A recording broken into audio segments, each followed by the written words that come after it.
Hello everyone, welcome to our channel. బంగాళాఖాతంలో ఏర్పడిన ఉపరితల ఆవర్తన ద్రోణి ప్రభావంతో తెలుగు రాష్ట్రాల్లోని పలు జిల్లాల్లో ఎడతెరిపి లేకుండా కురుస్తున్నటువంటి భారీ వర్షాలు తెలంగాణకి ఎల్లో అలర్ట్ జారీ, ఉరుములు మెరుపులు అదేవిధంగా వడగండ్ల వాన నమోదు కానుంది పలు జిల్లాల్లో. వివరాల్లోకి వెళ్ళి వాతావరణ సమాచారాన్ని తెలుసుకునే ముందు మీరు ఇంకా మన ఛానల్ కనుక సబ్స్క్రైబ్ చేయనట్లయితే వెంటనే సబ్స్క్రైబ్ చేసి పక్కనే ఉన్న బెల్ ఐకాన్ని కూడా క్లిక్ చేసేయండి.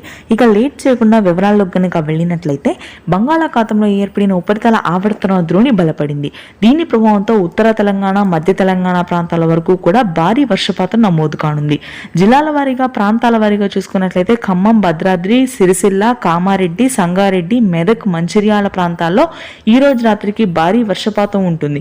వడగండ్లతో కూడిన వర్షపాతం 60 నుంచి 70 కిలోమీటర్ల వేగంతో ఈదురుగాలులు ఉంటాయి.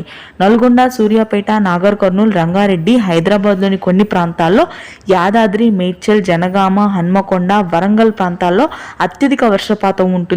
ఆసిఫాబాద్, మంచిర్యాల, జగిత్యాల, సిరిసిల్ల, సిద్దిపేట, మెదక్, నిజామాబాద్ ప్రాంతాల్లో తేలికపాటి జల్లులు ఉంటాయి.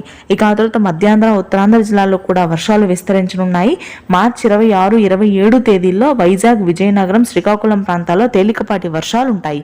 మధ్యాంధ్రలో ఆకాశం మేఘావృతమై ఉంటుంది.